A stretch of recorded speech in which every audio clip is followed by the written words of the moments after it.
first is we are going to see a case control study. So what is a case control study? It is a retrospective observational study design which is used to identify and evaluate factors that may contribute to a medical condition. So comparing subjects who have that condition, meaning cases, with those who do not have the condition, that is control, but are otherwise similar, that are matched cases and controls. So it is generally useful for studying rare diseases and outcomes, and it is foundational in exploring associations rather than causations. So what are the steps involved? You are going to identify a research question. You are going to select patients with a condition and then patients without the condition. So you are going to match the control with the cases. And overall, you are going to collect the historical data because it is a retrospective study. After matching the cases and controls, you are going to analyze the risk factors and you are going to calculate the odds ratio, finally drawing a conclusion to generate an hypothesis for future research to see any association is there for the effect, cause and the effect. So advantages, it is useful for rare diseases and conditions. It is cost effective, obviously, because it is a retrospective data and it can analyze multiple exposures simultaneously because we are assessing the risk factors for both cases and controls, whether they are exposed or not. So multiple exposures can be assessed simultaneously. But disadvantages, because it is a retrospective study, so recall bias is common because you are relying more on the past data. Selection bias if suppose controls are not representative, but and this study may not establish the causal relationships. For example, like an ICU scenario, patients with MDR infections, patients without MDR infections, you are collecting the data and exposure to prior antibiotics and other risk factors like comorbidities, length of the stay. You are comparing the exposure, that is the antibiotic use in cases and controls, whether it is leading to the multi-drug resistant infections. So once you calculate the odds ratio and logistic regression, you're going to see the association between the antibiotic use and MDR risk factors, MDR risk. So the other risk factors we are looking at it is the comorbidities, the length of the stay, what are all the underlying factors which led to the use of the antibiotics. These are the other risk factors we are going to assess. This is another example. Like is the question, a research question is that, is there any association between clindamycin exposure and Clostridium difficile infection in an ICU patient? So cases would be here, ICU patients diagnosed with CDI during the study period, and controls will be ICU patients without the CDI. And the exposure would be exposure to clindamycin, both cases and controls. So going to collect the retrospective data, and other risk factors you are going to rule out is any other antibiotic use, underlying comorbidities, duration of the ICU stay, any immunosuppressive factors are there, any proton pump inhibitor use is there, and then you are going to calculate the odds ratio and multivariate regression to see the predicted probabilities, and then you are going to draw a conclusion. So this is how case control study goes. So basically it is a retrospective data. You are assigning cases and controls, and they should be matched in all like age, number, like what are all the underlying comorbidities, and then you are going to expose the both should be exposed to the risk which we are assessing, and other risk factors should also be taken into consideration, and it is a retrospective data collection. So this is the case control study. Coming on to the next study, that is the cohort study. So cohort study is an observational analytical study design where a defined group of individuals, that is the cohort, is followed over time to study the relationship between exposures and outcomes. So the cohort is selected based on their exposure status to a risk factor, and the occurrence of outcomes is compared between the exposed and the unexposed group. So cohort study can be prospective or retrospective. So the study population will be the exposed group and the unexposed group. And we are looking here for an temporal association, that is the chronological sequence between the two events, particularly between an exposure and an outcome. So in this cohort study, it is a principle that an exposure to cause an outcome, the exposure must occur before the outcome. That is called temporal relationship. So we are going to collect the data and measure the association using the risk ratios and the incident rate ratios. So what are the steps in cohort study? First, you define objectives. For example, to determine the association between yearly use of steroids and ICU mortality in ARDS patients. Now you are going to select the cohort, like patients admitted to the ICU with ARDS. And the exclusion criteria will be immunocompromised patients because we are talking about steroids here. So you are excluding, including. And then you are classifying the exposure. For example, patients who receive steroids within 24 hours of ARDS diagnosis, and unexposed group will be patients who did not receive steroids. So you are making an objective, defining an objective, you are selecting the cohort and excluding the unwanted patients, and then you are classifying the exposure, exposed and unexposed patients. Then what are all the next steps? We are going to collect the data, gather demographic, clinical and outcome data, and follow up. And finally, we are assessing the outcome. The primary outcome in this study we are taking as an example is mortality outcome, and the secondary outcome is ventilator free days and the length of the ICU stay. And you are going to analyze using appropriate statistical tool, like what all Darshan sir discussed about the survival analysis. We call you looking for the mortality and the outcome, Kaplan-Meier analysis, Cox regression analysis. So whichever outcome analysis is fitting into the study, you are going to use that, and you are going to interpret the results by comparing the outcome rates between the exposed and the unexposed group. Advantages? Yes, temporal association. Here we are assessing the causation effect, not like in case control study where we are just seeing the association. So we are seeing the causation effect, and it is the direct measure of incidence, and it allows multiple outcomes for one exposure. But one limitations are it is time consuming, expensive, especially in prospective studies, and confounding and biases can be there when we select the exposed and the unexposed groups. Coming on to interim analysis during a study. So what is interim analysis? It is the examination of the data collected during an ongoing clinical trial before the trial is completed. Why do we have to stop the trial? Why do we have to examine the data?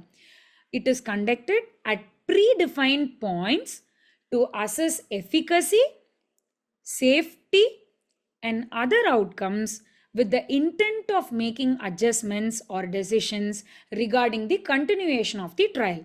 So it is not only the bad outcome like safety or adverse effects, it's not only that, even the efficacy. If the trial is giving a good outcome also, there is an intent to stop the study because already the result is obtained.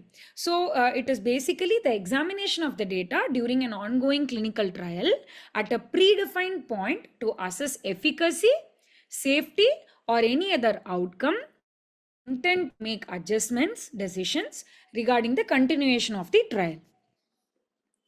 So uses, it ensures participants are not subjected to inferior or harmful intervention. So this is an ethical oversight which the interim analysis is providing us. And discontinue trials yearly if efficacy or harm is clearly demonstrated, and redirect resources from ineffective or futile trials to more promising areas. Interim analysis could be useful. And identify the adverse events yearly to protect the participants, and facilitate changes in the sample size, endpoints, or inclusion criteria without compromising the validity. So basically, to assess efficacy, to assess harmfulness, to adjust the data, and to redirect the resources from the futile studies, interim analysis can be useful. Coming on to steps, you plan, you specify the interim analysis in the trial protocol. You define the stopping rules either for efficacy, safety, or futility. And then you gather the data up to the interim time point, ensure that the data is complete and accurate. Then you have to make subject the study to undergo blinded review. Independent data monitoring committees or safety monitoring boards review the interim data to maintain the trial integrity. And then we are going to use techniques like group sequential methods or alpha spending approaches to control the type 1 error, that is the false positive error. Then, based on the analysis, decide whether to continue, modify, or stop the trial. And then record the process and the results for transparency and regulatory compliance. Disadvantages: repeated analysis can increase the likelihood of type 1 error without proper adjustments, and it requires advanced statistical techniques and planning, and it demands additional monitoring, personal, and logistical efforts. And stopping early may lead to less precise estimates of treatment effects. Decisions based on the limited data may not reflect the final trial outcome. So, example, there is a trial which aims to recruit 500 patients and includes interim analysis after every 100 patients are enrolled. So, first we are defining the endpoint where you are going to do the interim check. So, this is basically a clinical trial evaluating the efficacy of novel antifungal therapy for reducing mortality in an ICU patient with an invasive fungal infection. So, out of 500 patients, you are planning for an interim check after every 100 patients are enrolled. So, stop for the efficacy if the mortality reduction is more than 30% with a p-value of less than 0.01. Stop for harm if adverse events exceed the predefined thresholds. So, we are stopping for efficacy or we are stopping for harm in this study. So, after enrolling 100 patients, an interim analysis is conducted. The mortality and adverse rate events are evaluated by the independent data monitoring groups to avoid confusion and biases. So, outcome: if the novel therapy demonstrates a clear mortality benefit, the trial may stop early, allowing the treatment to be implemented widely in the ICUs. This is for the efficacy interim point. But if severe adverse events are identified, then the trial might stop for safety reasons. This is for the harmful effect point. Coming on to the next topic, that is intention to treat analysis. What is this analysis? So, it is a principle used in the analysis of mostly randomized controlled trials. So, all participants are analyzed in the group to which they were initially randomized, regardless of whether they completed the study, adhered to the protocol, or crossed over to the other treatment. This you will understand better when I am discussing about per protocol analysis. So, here in this intention to treat analysis, all participants are analyzed in the groups to which they are primarily allocated, regardless whether they were continued in the group, whether they received the treatment allocated in that group, or whether they were crossed over to the other group. All the participants are analyzed based on the initial group allocated. That is intention to treat analysis. So, what is the use of this intention to treat analysis? It ensures that the randomization process is preserved, maintaining the benefits of comparability between the groups. It reflects real world effectiveness of an intervention rather than its efficacy under ideal conditions. So, by including all randomized participants, it avoids bias introduced by non-compliance, dropouts, or protocol deviations. It minimizes attribution bias and non-compliance effects. So, what is attribution bias? It occurs when the observed outcomes in a study are incorrectly attributed to the intervention or the exposure group rather than to other confounding variables or biases. So, what are the steps involved in the intention to treat analysis? Assign the participants to the treatment and the control group randomly to balance confounding variables, as in any randomized control trial. So, outcome assessment: measure the outcomes for all participants using the original group allocation. It includes all the randomized participants in the final analysis, regardless of whether they completed the treatment or deviated from the protocol. Statistical handling address the missing data with imputation techniques to ensure all the randomized participants are analyzed.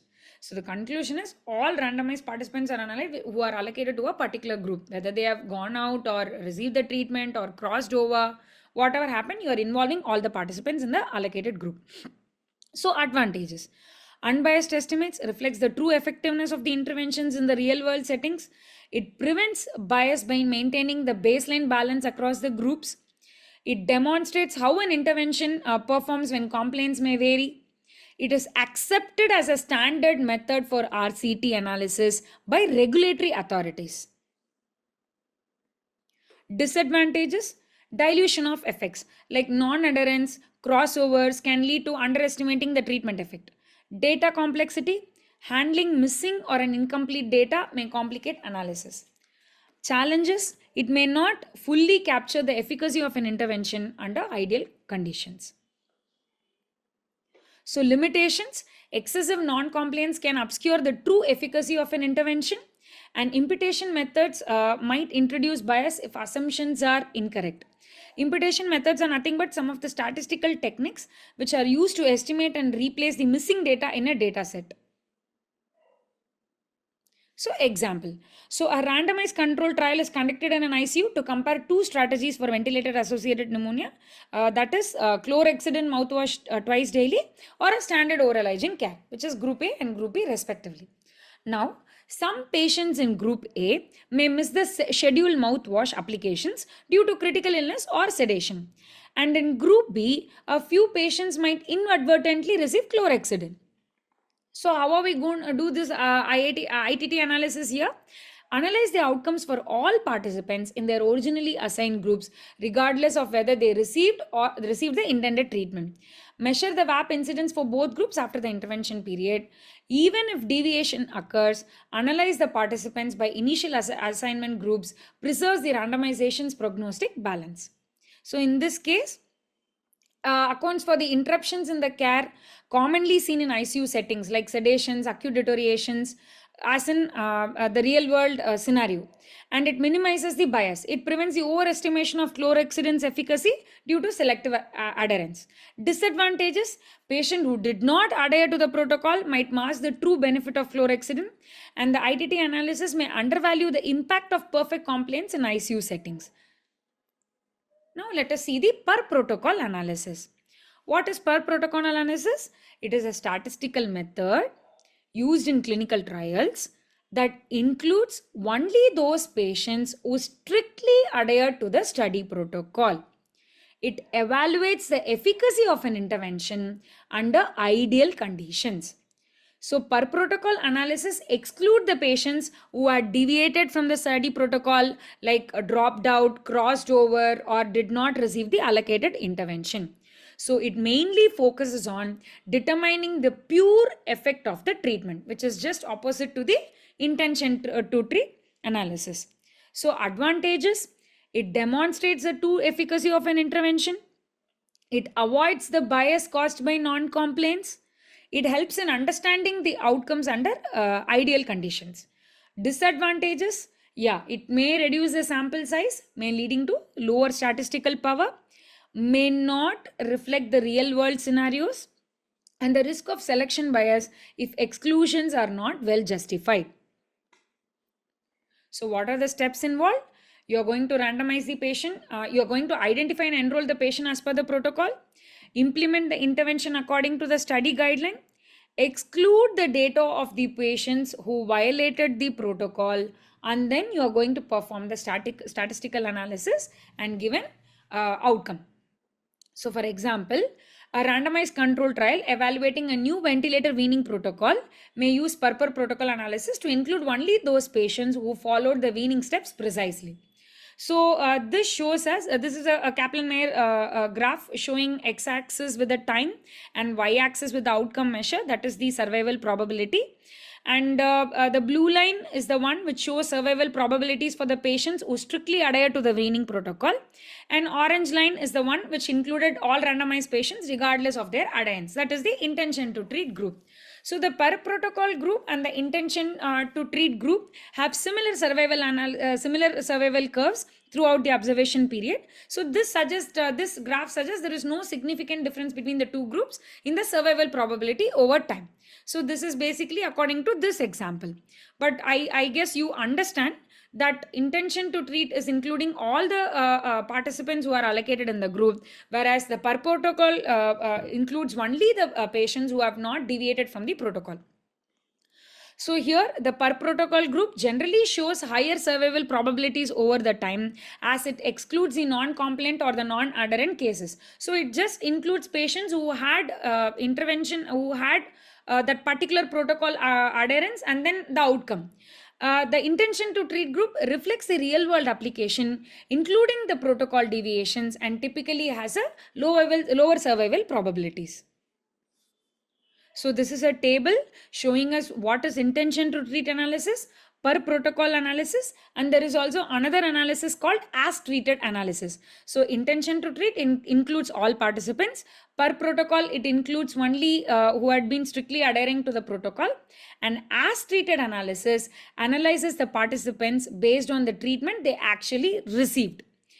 So adherence to the protocol in intention to treat, they might or might not. But per protocol, they must have adhered to the protocol.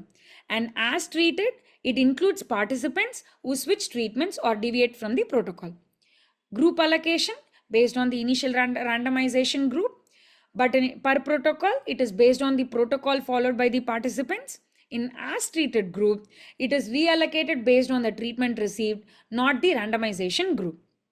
So handling of the dropouts here included in the analysis with the imputation techniques and handled via the statistical methods, whereas in per protocol, dropouts are excluded from the study analysis, wherein as treated, they are handled based on the treatment received, often excluding the initial randomization. So the risk of bias is low in ITT, high in per protocol, very high because it disrupts randomization and introduces significant bias in as treated group. Coming on to real world effectiveness, yes, intention definitely reflects the real world scenarios. Per protocol is very strict, it does not reflect anything similar to the real world scenario. As treated also no, because it emphasizes treatment effects rather than the adherence or the protocol fidelity. Coming on to estimation of the efficacy, in intention to treat, it provides a conservative unbiased estimate of efficacy, whereas in per protocol, it provides the optimistic estimate of efficacy in adherent participants. In as treated group, it may overestimate or underestimate efficacy due to the adherence pattern. Impact of non-compliance. In case of ITT, there is dilution of the treatment effect due to non-compliance. In per protocol, it is not even there. We are excluding the non-compliant group. And in as treated, the non-compliance introduces substantial bias, undermining the validity. So let us see some of the analysis. So what is Bayesian analysis? So Bayesian analysis is the one which uses Bayes' theorem, which we'll see now, where under Bayes' theorem, no theory is perfect. Rather, it is a work in progress, always subject to refinement and further testing. So what is Bayesian analysis? It is a statistical method that applies Bayes' theorem to update the probability of the hypothesis as more evidence becomes available. So basically, it integrates the prior knowledge, that is prior probability, with the current data, that is the likelihood, to produce a posterior probability, that is the newer probability of the condition. So I told you there are three parts here. One is the prior probability, that is the initial belief about a hypothesis before observing a data. For example, in an ICU, let us take the probability of the sepsis in a patient before test results. Coming on to likelihood, that is the current evidence. So the probability of observing the data given the hypothesis. How likely are the patient's lab results if becoming positive if they have sepsis? That is the current evidence. We are now finding out the posterior probability, combining the prior probability and the likelihood. I think it will become more understandable when I explain you the next example. So posterior probability is nothing but the updated probability of the hypothesis when you have the combined evidence with the prior probability and the current evidence. So when you are depicting a Bayesian analysis, we use a particular nomogram called Fagan nomogram, which is a clinical tool which is used to apply Bayes theorem in a graphical format.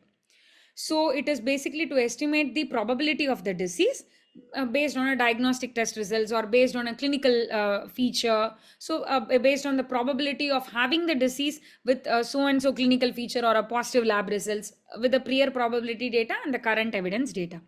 So it simplifies the calculations and enables quick decision making by visualizing the relationship between the prior, current and the final outcome posterior probability.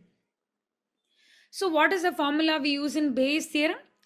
That is the probability of the A given B is equal to probability of B given A into probability of A divided by probability of B.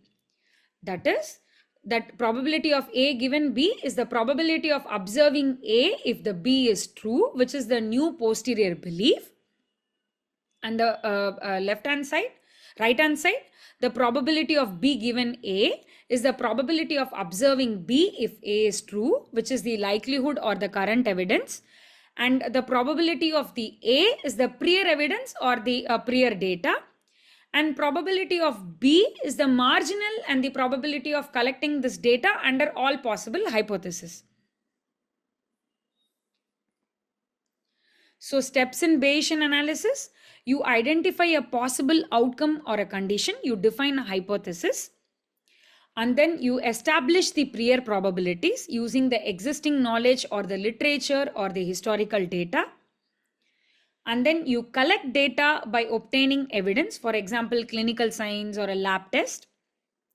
And you calculate the likelihood, that is the current evidence, how likely the evidence is for the each hypothesis.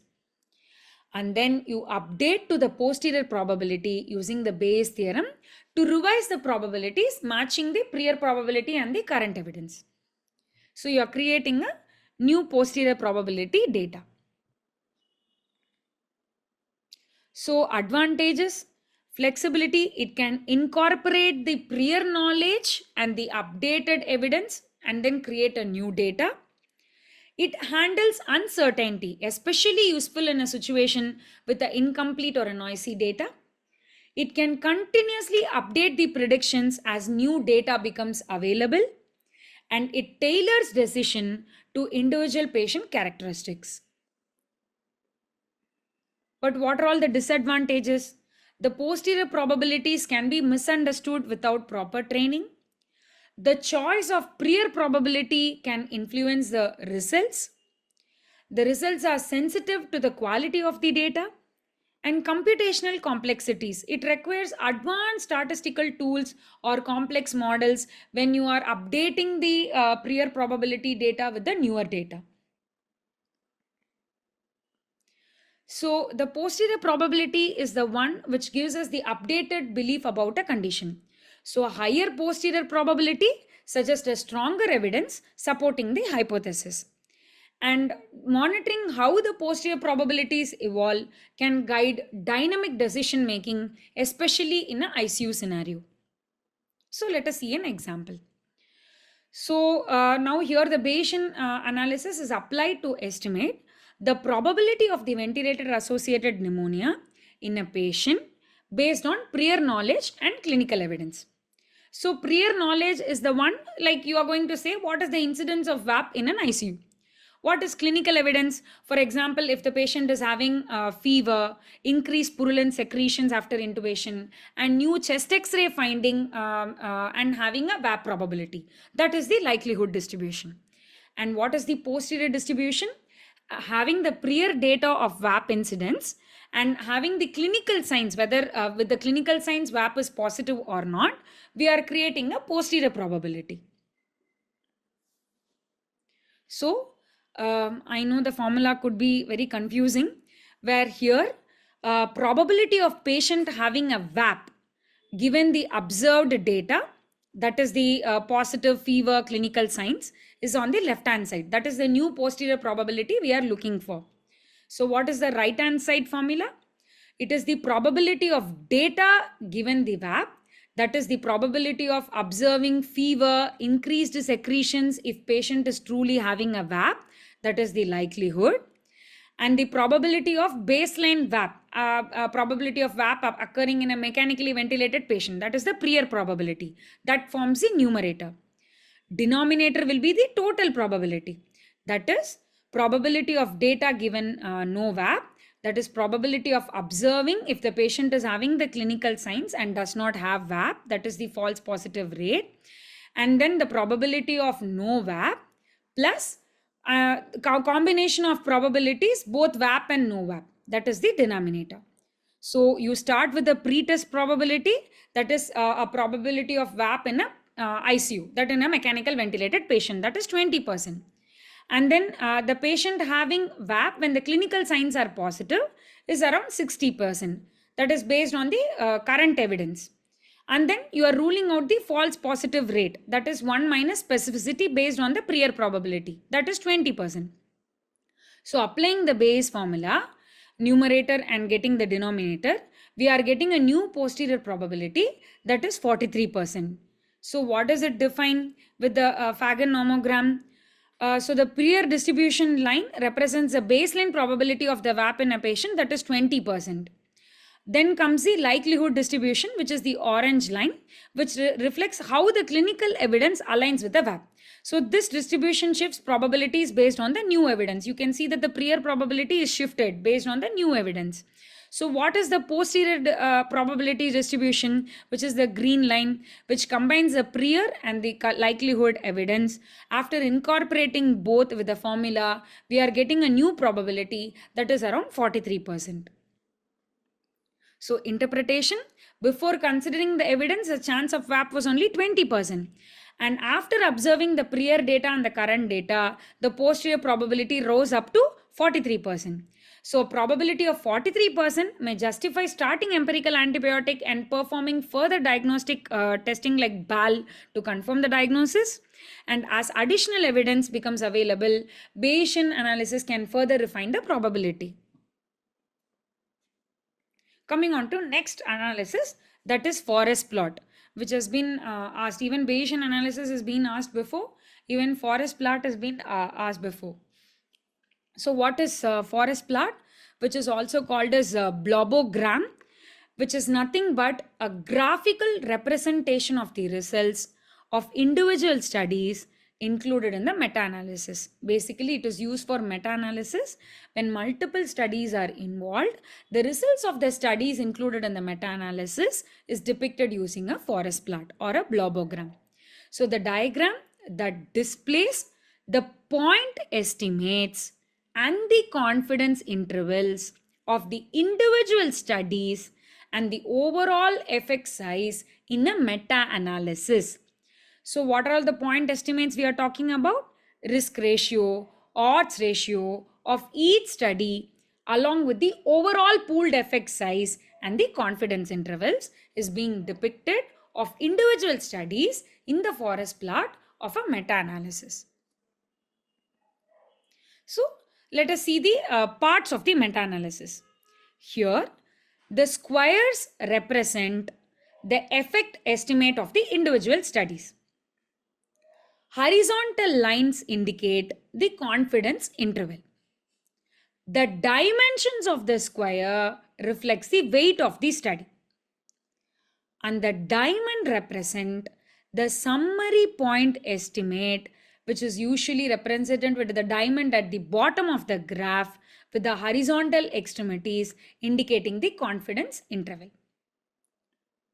So, for example, here you can see each row is each individual study which has been depicted. Like for example, Mong and Bastard et al., Poxlame and Hobble et al.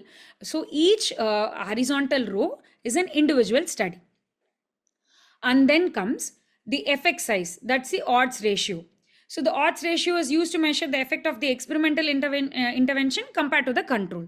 So if the odds ratio is less than 1, it favors the experimental intervention. If the odds ratio is more than 1, it favors the control. Then coming on to the squares, that those are the point estimates. So I told you each square represents the point estimates, or for example the risk ratio or the odds ratio, whichever point estimate you are evaluating for a study. So the size of the square is proportional to the weight of the study, which is the influence on the pooled result. The larger square indicates the higher weight, often due to a larger sample size or a more precise data. Then the horizontal lines, which is nothing but the confidence intervals.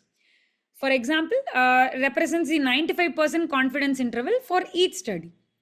If narrower the line, then greater the precision, typically from a larger study. If wider the line, then it is less precision, often from a smaller study. If the confidence interval line crosses the vertical null line, that is odds ratio being 1, then the result is not statistically significant. So the vertical line is nothing but the null effect line, that is the odds ratio being 1, that is no effect of the intervention. So any confidence interval line which crosses this null hypothesis shows the study is not statistically significant. Then coming on to the final part, that is the diamond part, which is the pooled estimate part, which is usually represented at the bottom of the graph. So it gives us the pooled effect size of the overall studies.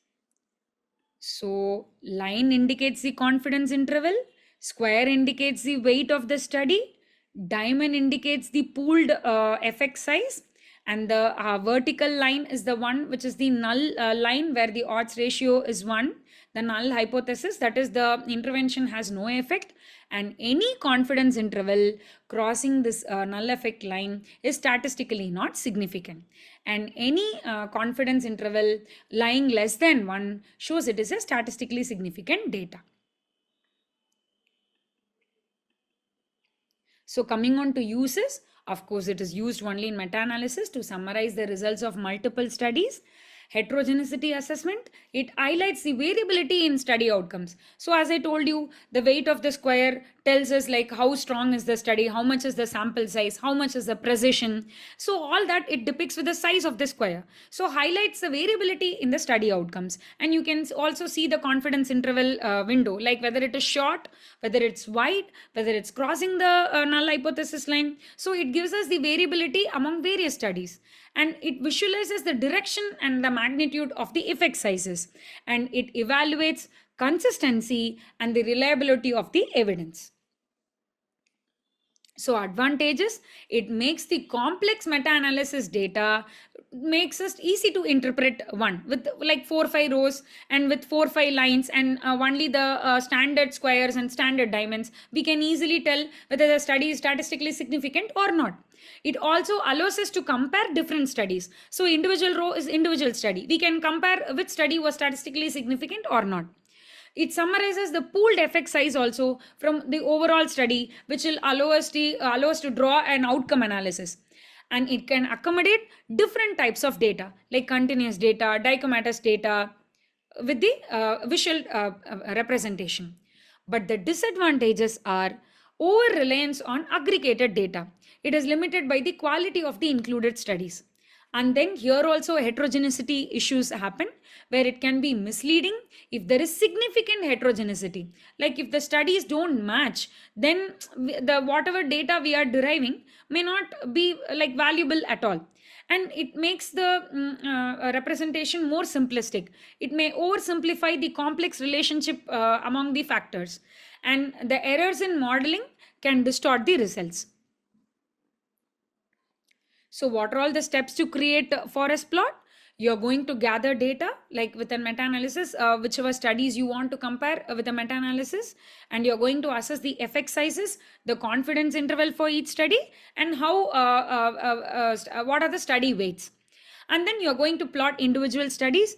You're going to draw a null hypothesis line, and you are going to depict the pooled effect as a diamond in the below bottom of the graph, and you are going to interpret the results based on the individual square sizes, based on the confidence intervals, based on the crossing of the lines. You're going to depict the interpretation. You're going to draw the interpretation. So this is an example where multiple studies are as rows, and you can see that Jonathan et al., Gosman et al. From you are arranging it either in a named alphabetical order or in a year-wise order, like in a chronological order. And you are drawing a null hypothesis line, vertical line at 1, where if it is less than 1, it favors the experimental treatment. If it is more than 1, then it is not favoring the intervention. If any confidence interval crosses the null hypothesis, then the study is not statistically significant. So overall, the pooled results suggest that the experimental intervention is effective in reducing the outcome compared to the control. There is a variability of individual studies. Some studies strongly favor the intervention. You can see that some are only within the less than 1 line, and most of them are more towards the favoring control line. So where it may create some confusion whether the studies are really the outcome pooled effect is really statistically significant or not. That is why matching the studies, matching the weight size, matching the confidence interval size, all that is important when you are choosing the studies. So coming on to meta-analysis, I just wanted to tell forest plot before meta-analysis, because meta-analysis is represented by forest plot most of the times. So the meta-analysis is a statistical technique for systematically combine the results from multiple studies to derive a pooled estimate, as we just saw now. It provides a quantitative synthesis of evidence, enhancing the power and the reliability of the conclusions. So within healthcare, meta-analysis is often used to assess the clinical effectiveness of interventions. So there are various types of meta-analysis based on the analysis you are using, based on for what you are using that meta-analysis, like whether you are using it for a diagnostic accuracy, whether you are using it for a cumulative analysis. Based on what you are using the meta-analysis for, the meta-analysis can be of various types. One is the fixed effects model. It assumes all studies estimate the same underlying effect size. And then the random effects model, which accounts for variability between the studies with differing true effect sizes. And then there is a network meta-analysis, which combines the direct and indirect comparisons of multiple interventions. And then the individual patient data, where it uses the raw data from individual participants for detailed analysis. And then there is a cumulative meta-analysis, where adds studies in the chronological order to observe the evidence accumulation. And then the subgroup meta-analysis, where it focuses only on specific subsets within the studies to explore the variations. And then the Bayesian meta-analysis, suppose it combines the prior knowledge and the new data using the Bayesian analysis methods, then it is called Bayesian meta-analysis. Then the diagnostic test accuracy, where it assesses the performances of the diagnostic tools. So based on for what you are using the meta-analysis can be of various types. So what are all the uses of meta-analysis? As I already told you, it combines the results of similar studies to increase the statistical power. It resolves the uncertainty when studies report conflicting results.